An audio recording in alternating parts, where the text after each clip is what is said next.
Your thoughts, Cerrone, off the bat on the loss to the Lakers tonight? You got me on video for the first time when I'm wiping tears away. Look, man, this was bad. This was bad from the opening tip. They let their guard down when they saw LeBron and them weren't there. And they turned it over like crazy in the first quarter and got sped up. And they played the whole game like there was 6 seconds left on the shot clock. They would just scramble. It looked like the end of the Benny Hill show for those who are old enough to remember that. That's what it looked like. The only thing missing was the music. It was Benny Hill running from the nurses, or chasing the nurses at the end of every episode. And they were just scrambling and never recovered from it. And when they had their chances to settle down by dropping it in the paint to their 7-footer because the other team didn't have theirs, they decided to double down and just keep shooting threes with everybody. And again, shot themselves right out of it. It's an easy theme. It's an easy fix to these games, but they just refuse to do it. It's almost like they know that's what everyone wants them to do, and they're just not doing it. The story here tonight is the Celtics no-show. That's the story. They came out sluggish. It was like they thought they could show up on talent alone and win tonight without LeBron James and Anthony Davis. We were doing pregame tonight, and we were very critical of LeBron not playing and Anthony Davis and how it's national television. It was the Celtics who didn't show up tonight. Now that I look at it, I take it back. I take it back, LeBron and Anthony Davis. But I think we have a lot of reasons to be critical about the Celtics, and we'll do that. But I want to tip my cap to the Lakers for a minute here. The Lakers put up some big points. Austin Reeves tonight was a man, and he's done this before in the playoffs.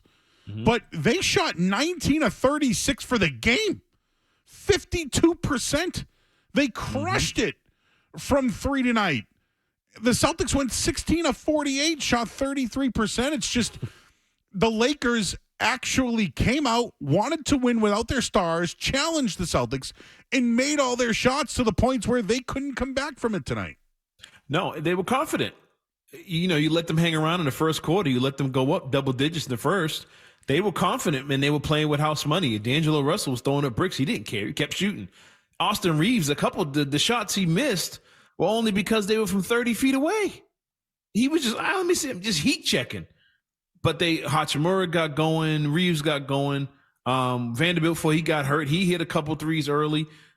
It just was, they were playing with house money. They were confident. They were happy. They were playing free. And the Celtics didn't take advantage of their mismatches and didn't slow down and take a breath. They needed a standing 8 count where they just stood there and said, hold on a second. D'Angelo Russell's on Porzingis on the post there. Why am I shooting a fadeaway 3 over, Hachimura instead? And they just didn't adjust to what was going on. And they should have forced the Lakers when they were hitting all those threes, contest the 3 and make them play inside with no center. And they refused to do it and just thought they could shoot themselves back into the game. And a couple times they cut it to 3, they cut it to 6, and then turned it into a 3-point contest and ended up losing that game. And you knew in the third quarter it was a wrap. You knew it was a wrap because they weren't adjusting, and it was just a matter of time. And the Lakers knew it too. Normally, I'd like to bring up Joe Mazzulla's night. I would like to do that. I don't have anything. Skaz, nothing on you? No? No, I think if you're going to blame this one on Mazzulla, then I don't think you really know much about basketball. This was an effort thing. This was you have Jaylen Brown, Jason Tatum, Kristaps Porzingis. You're healthy. Like the only guy missing was Luke Cornett. Yep. This is on the players if you lose a game like this, not on the coach. Anything else? You got anything on Mazzulla? I got nothing. This is the first night I got nothing. No, nothing I can really say. I mean, he's going to coach the way he coaches. But they were losing 50-50 balls. They were getting killed on the offensive rebounds. They were getting destroyed, and that's all effort. That's all. Jaylen Brown, he was – Anthony Davis showed up more than he did tonight. You nailed that. He did nothing. Everybody was standing around watching. That's on the players. And Mazzulla did throw his bench in there. Look, if it wasn't for the bench and Hauser, they would have got destroyed earlier in this game. He kept them in it, hitting those threes. But if it wasn't for those guys, they would have got rolled tonight. So, I mean, there's nothing more Mazzulla could do. He put his bench in. Everybody played, and it just didn't matter. So this is all on the players. There was no effort out there tonight. They took it easy when they saw AD and LeBron weren't going to be there. I agree with you 1,000%. So let's do it. I do want to get to the calls in a second here, but let's do it. The All-Stars were announced today. We already know that Jason Tatum is an All-Star. Jaylen Brown, the lone All-Star with Jason Tatum. Not Derek White, not Kristaps Porzingis. And how did the All-Star perform tonight, Jaylen Brown, in 27 minutes, 4 of 12 shooting, in 8 points? That is your All-Star. And if we're going to be critical, I'm going to start right there. He can't no-show after being named an All-Star. It's embarrassing, especially at home. And again, with the Lakers without their 2 best players. There's a trend here. Me and you was on air together when he was named All-NBA. And what happened after that? That's right. He did not show up. Oh, I got it. I'm in. I'm chilling now. It wasn't the fact that he had 8 points. I know those people rolling their eyes now. Oh, here they go. It wasn't the fact that he had 8 points. It was the fact that he only had 12 shots. He wasn't aggressive. That's the problem with Jaylen Brown. It's not, shooters go cold. It happens. He was not aggressive. He had 12 shots, and he had Austin Reeves on him. That's barbecue chicken. And on the other end, you're talking about your defense. Defense. Part of the reason he made the All-Star team is he's been a good defender. Well, you got 8, and Austin Reeves got 38. Like, that don't make sense in your house. You didn't play defense. You weren't aggressive, and your man cooked you. Again, same pattern as last year against the Miami Heat when it was Caleb Martin and those guys were smoking him. But it's the same thing. Named All-NBA, named All-Star, immediately takes his foot off the gas like, I'm good, I'm chilling. And they got cooked today. He never can recover from it. So, I mean, people are going to get on us for criticizing him, whatever, but you can't go out there and get an 8-point game against Austin Reeves with no shot blocker in the lane. I'm sorry. That should not happen. On board with you. I'm going to be so critical about him all night long. And a couple of other things just on it quickly, like getting back to the Missoula thing. There's a couple of people in the Twitch chat that say, hey, when you're the coach, you need to get your guys, up to play. You mean to tell me that the Celtics need to be motivated? A team that got lost at home in a Game 7 last year that's all in? Like, I'm sorry. I'm on Missoula for a lot of different things tonight. They no-showed. It's on them, and they're the ones that should answer. It shouldn't be Missoula up there trying to tell you what went on. All he talked about all night so far I've read is the effort. And even Max said it all in postgame. This was a no-show, no effort, and I think Jaylen Brown is the main culprit tonight. You shouldn't have to need what is Missoula going to tell you? You're playing the Lakers on TNT, national TV on a Thursday night at home. You've been answering questions all day about Lakers Celtics rivalry, how much it means to you and how everybody gets up for it. This isn't playing. You're not playing the Rockets. They came out like it was Celtics Lakers. You did not. You came out like it was a regular game. And Missoula probably didn't say anything different than the other games when you were winning by 50. This is on you. You came out flat. You thought you had it in the bag. You were just going to cruise and showboat your way over the Lakers because they're missing their stars. And they thought the Lakers were going to lay down because they're missing their guys. And the Lakers came out and said, as soon as the jump ball went up, they started punching people in the face. And they never recovered from it. You see, would they have 7 turnovers in the first quarter?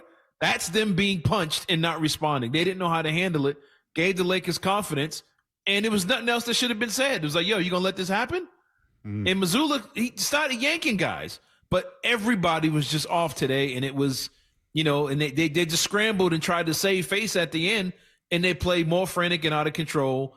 And like you said, Jaylen Brown didn't show up. Tatum was off, jacking up a bunch of threes. Porzingis took more threes than twos with no center on the court, which is ridiculous. There was a play I put out earlier. He had D'Angelo Russell on him at the free throw line. The play ended up with Porzingis taking a fadeaway 35-footer with 1 second on the shot clock. That's on the players. There's nothing Missoula should say about that. Porzingis has to be better, and the offense has to be better around him. I can't put this one on Joe. I don't either. Skaz doesn't either. But yet the people out there certainly do. Hey, Murray, what are you, high? How about the fact he doesn't adjust to anything mid-game? The lineup of Hauser, Pritchard, Horford, and Kata and Tatum, who besides JT supposed to create? Listen, I understand he's an analytics guy. Tonight, they no-showed. He tried a few things, realized they didn't have it, and pulled them late in the game. That's literally what happened. I'd love to be critical about Missoula, and I understand everything. My only thing is this: if you're looking for motivation from the coach, This team should not need that. They should be motivated by the fact that they've lost an NBA Finals, lost at home in a Game 7, and really their losses this year have all been late game stuff that they haven't been able to get over the hump. They haven't been able to get over the hump. It's on them. I am not blaming Missoula for tonight. No, you can't. I'm on one right now.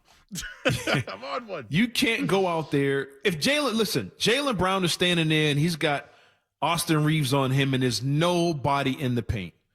What is Missoula going to say? That Jaylen Brown does not know already.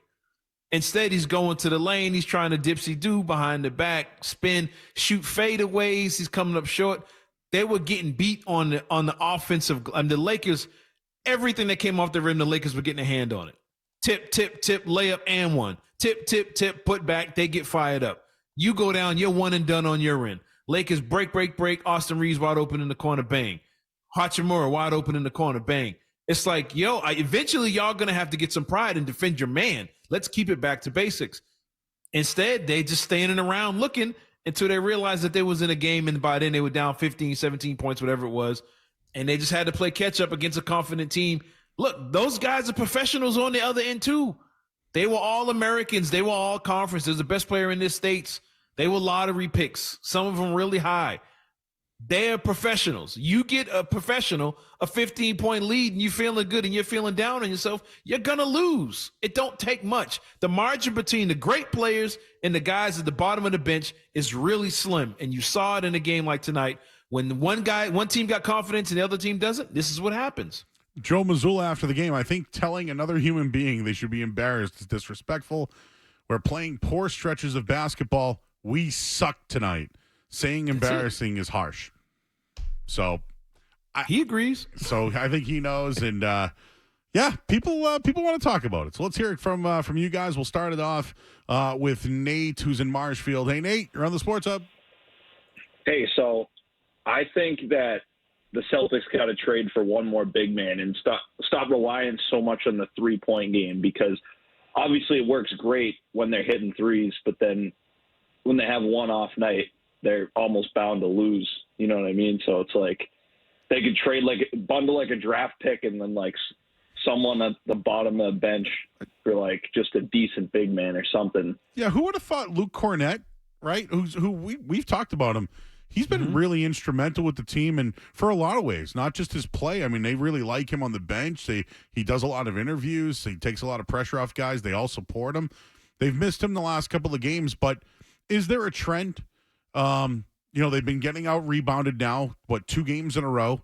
They've given up big leads by double digits in 3 games in a row. Well, 4 now if you look at the Clippers game.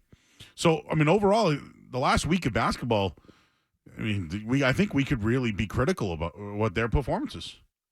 Yeah, I mean, it comes down to them, things they aren't doing. Now, the Clippers came out. The Clippers, their key guys played like the Hall of Famers that they are, and they had it going on both ends. There's not much you can do about that when they get it going. The only problem with them is I don't think 3 of them are going to be available by the time you get to June, typical Clippers. But when they're hot, they're hot. Kawhi Leonard's a finals MVP. He was an MVP-type player. James Harden was an MVP. Westbrook was an MVP. Paul George has been an all-star since he walked in the league. When they get going, they get going. So you expect that against them. Tonight was effort. It wasn't talent. And as far as the needing a big man against some of these other teams, listen, the whole league is short on bigs. They don't exist. The fact that you had 3 big men, your 3 centers tonight all had, 7, 8 rebounds? Kata, who really doesn't play much, performed. Yeah, they all did their thing. The problem was your star players didn't do what they were supposed to do. If you'd have came in this game and say, hey, Horford's going to give me 9 rebounds, he's going to give me 8, 9 rebounds off the bench, Porzingis going to give me 7 rebounds, you would have felt good about it. But on the other end, your star players didn't make the shots when they needed to make the shots. Everybody went cold. They relied on the 3-point line. But as far as them getting the center, you're going to have to give up a wing score or something like that to get one. And everybody in the league is looking for post players. They're hard to find. There's not many of them out there. And finding one that plays in the post, which is a lot of what the fans want. Oh, we need a big man down low that can score down low. They don't exist because they don't teach that anymore. They don't exist in college. They don't exist in high school. So they don't exist in the NBA unless you get one that comes from overseas that's taught. But those guys have a higher premium on you, so no one's giving them up. because they're rare. So you have to deal with what you have and figure out a way to find Porzingis, Horford, and any Cornette, whoever, find them the ball when they're in that nice green square in the middle of the court and give them the basketball. They have guys capable of doing it. They just have to do it themselves. Well, one big man got traded today, right? Going over to the Houston Rockets. So there's still value